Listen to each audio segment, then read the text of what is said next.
Hello and welcome to yet another episode of the In News series. I am Pooja Dwivedi. Today we are going to discuss the attacks on the icons of democracy in Brazil by hardcore supporters of the former president of Brazil, Jair Bolsonaro. About 1,500 arrests have been conducted, and the government is trying to repress and suppress this particular protest with a heavy hand. India also seems to be quite concerned about this issue. Apart from this, we are going to discuss what are the challenges, the modern challenges to the current democratic setup in the entire world. There are certain threats to democracy. Why? Because we saw a similar incident 2 years ago in Capitol Hill of Washington, D.C., when the hardcore supporters of Donald J. Trump attacked the Capitol. So without any further ado, let us look at these many topics that we are going to discuss. First of all, of course, the news I have already introduced you. Second is what transpired recently.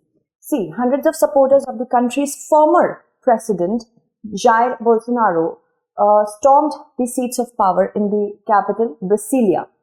Also, we have to be mindful of the fact that this protest is not a peaceful protest. Of course, they have stormed the democratic institution, showing that they have no respect for democracy. About 1,500 arrests have been conducted in Brasilia since Sunday riot, and this has come a week after the inauguration of Lula da Silva's presidential term. Lula da Silva, and of course we have to remember that Lula da Silva is the current president of Brazil, but he won by a very small margin against Bolsonaro. So this particular issue is still ringing in the minds of the protesters.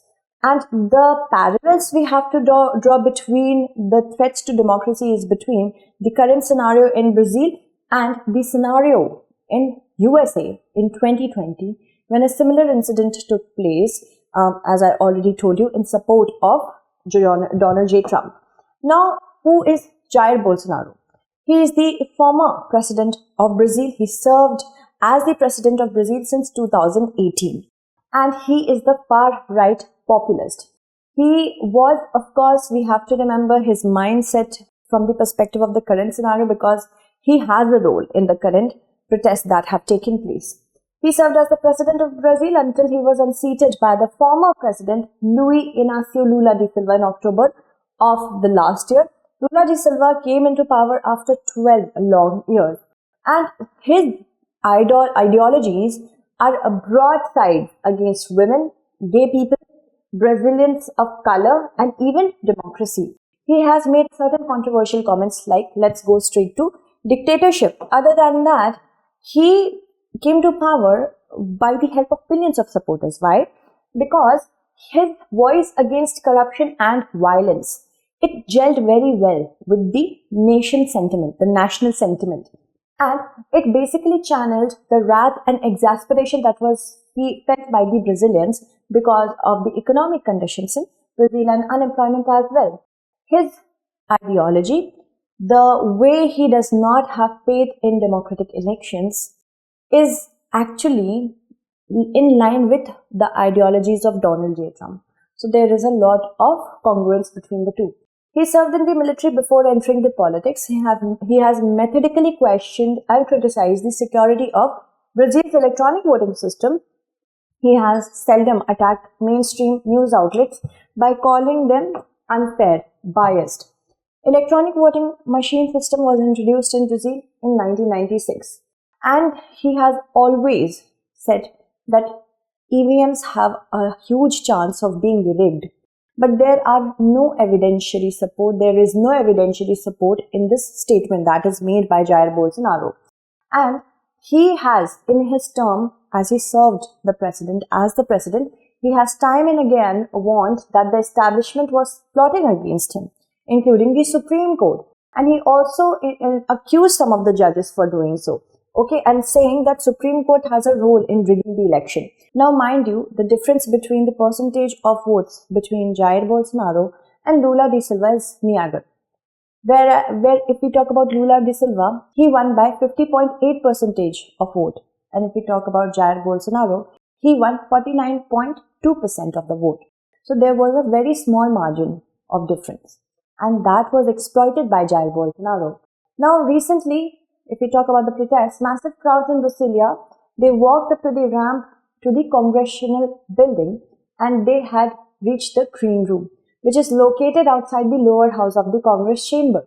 Many of the protesters also entered the Supreme Court and Presidential Palace. The floor of the Congress was straddled with protesters when they tried to fire the carpet, so sprinklers started going off. And then inside the building, they started taking gifts received from the international designation and started destroying it. Also, there was a very bad visualization of the region.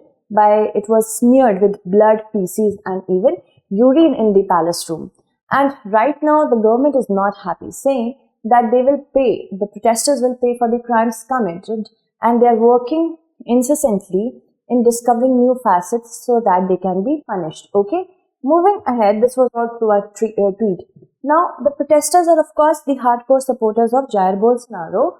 They have grievances which have been intensified in recent weeks by the way the seeds were planted by Jair Bolsonaro in their minds about the rigging of the elections. Okay, and it is of course spurred by unfounded claims. There is no evidence or there is no corroborational support to it. Now, supporters which we have seen in the protests, they were draped in Brazil's national colors and wearing the shirt of the national football team, which was the electoral motive of Jair Bolsonaro in his election campaign. So, Bolsonaro supporters had been camping outside the capital since his defeat in October 2022. And armed forces by the Supreme Court were asked to set up barriers and guard the congressional building Saturday due to their continued presence, because there was an incessant danger that something of this sort would happen. Then, on December 12th, there was a scuffle between the protesters and the officials after the group attempted to rush the federal police headquarters. Certain protesters also appeared outside Brazilian military bases, asking them for a coup to happen. So this is the level of, you can say, fascist forces that are working in Brazil right now. They do not want a democratically elected government, but they're okay with military coup. And we have to ensure to know that military regime ruled Brazil from 1964 until very recently. So we have to, of course, discuss the role of Bolsonaro. Bolsonaro repeatedly sowed the doubts that the election systems are rigged. And when you are a populist, it is very easy to mold your supporters according to your own perspective. That is what has happened. Of course, the narrow loss that was suffered by Bolsonaro, he ensured that he was very repeatedly saying that the elections are rigged. Similarly, when Donald J. Trump said that about the elections of 2020, when he lost to Joe Biden. And the head of Brazil's electoral court recently rejected Bolsonaro's petition to annul ballots, saying that there is no evidence if the elections were rigged or not, calling this petition as ludicrous, that means ridiculous, absurd and illicit, and ostensibly conspirational towards the democratic rule of law. Because this particular petition was filed in order to fulfill one's own, satisfy one's own ego, but not for the democratic good. And there is no evidence of fraud or inconsistency in the recent elections. Bolsonaro nonetheless refused to explicitly concede defeat in vote. That he was defeated by Lula da Silva. He was not happy. But he conceded, I wouldn't say conceded, but he said, okay, you can become the president and I will flee to USA. So what has happened recently that we have to ensure that we know the similarities between the two. Okay, so Brazil and USA both are democracies, presidential system. Donald J. Trump was a populist. Jair Bolsonaro was a populist. Both these populists had very, very common ideologies. Donald J. Trump sowed the seeds in the minds of the protesters that the elections are rigged. Similarly, was done by Bolsonaro. And similarly, the institutions of democracies were attacked in Brazil and the USA. So, what is the difference right now? We have to see that. Donald J. Trump dissociated from the doings of the protesters in the Capitol Hill of 2020. But he did say that we love you, go home, go back home. Now, Bolsonaro has also tweeted recently saying that although peaceful and lawful demonstrations were a part of the democracy, depredations and invasions of public buildings as occurred today, as well as those practiced by the left in 2013 and 17, escaped the rule. Now, according to reports, media reports, he is hospitalized as he was stabbed in his abdomen in 2018. So since then, he has been suffering abdominal pain. So he is in the hospital according to media reports and what has been told by his wife. India's reaction is such that Narendra Modi, the Prime Minister of India, tweeted, deeply concerned about the news of rioting and vandalism against the state institutions in Brasilia. Democratic traditions must be respected by everyone. We extend our full support to the Brazilian authorities. At Lula official, he tweeted that. So what happens next is, Lula da Silva has described the events barbaric and also said that because there was a lack of security, then only these things could have happened. He also added that if certain omissions or being a colluder in this particular conspiracy is found out, then actions will be taken against them. Moving ahead, if we talk about the threat to democracy, after the collapse of the Soviet Union, it was thought that authoritarian regimes and dictatorship will wane away. But it's not so. Because authoritarianism still is alive and well in China, Russia, Central Asia, and much of the Middle East. There is a democratic breakdown in Thailand, Venezuela, democratic backsliding in countries like Ecuador, Hungary, Nicaragua, Philippines, Poland, and Turkey. There is a rise in populist figures such as Donald J. Trump and of course Jair Bolsonaro. They are becoming more and more conservative or inward-looking anti-immigrants, anti-minority, and even Eurosceptic. So there is a threat to democracy. What are the threats? First of all, polarization is the biggest threat. A small amount of polarization is good for the healthy democracy. But when the polarization becomes excessive, then it's a problem. When the populist figures start seeing each other, the rivals of each other in politics, as an existential crisis, then begins the real problem. If I'm going to say, you have to let this person remain in power, because if the other person comes into power, your existence will no longer be there. So this policy is working on fear. So that is the problem. We have to overcome this particular policy. And this can be done through institutional reforms, because the democracy 50 years ago is very different from the democracy that is now. The regions are becoming more diverse, more refugees are coming in. So that is, first of all, we have to know, we have to reform the institution. Other than that, it is of an important notice that we have to integrate people much more than ever. We need social cohesion, we need economic cohesion, we need political cohesion, so that everybody can feel safe about their existence. Second is, of course, immigration and the challenge of sustaining multi-ethnic democracy. Earlier, the ethnicities were there in number, but the intermingling was not as such. Now, due to globalization, there is an exposure of people to different parts of the world, and that means there is a multi-ethnic scenario. Currently, how to sustain democracy in a region where diversity is a lot and polarization can be done a lot for short-term gain, this is also one of the problems. So, we have to focus on the challenges and innovative ways that multi-ethnic democracies can be sustained. Alright.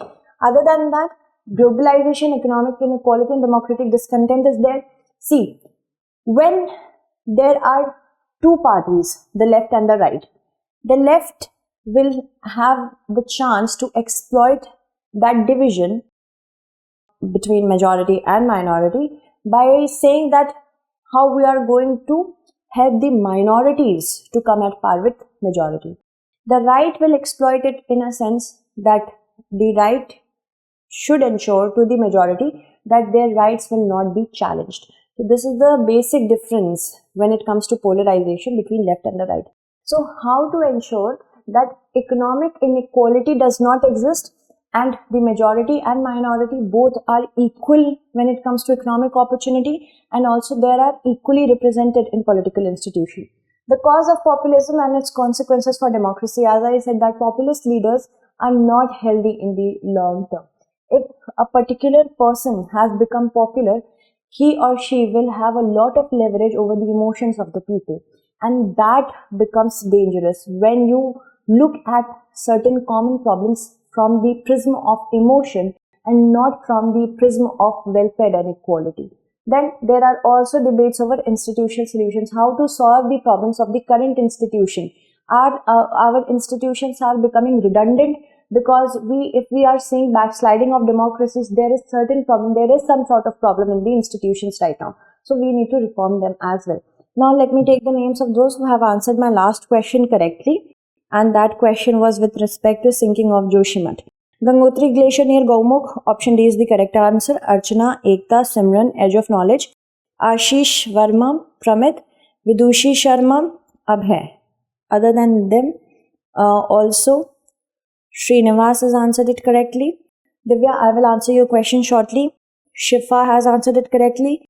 Sakshi has answered it correctly. Abhijit, Tanu, Anushri, Bhargavi, and Yash. Thank you so much for answering the last question. That's it, and thank you so much for watching.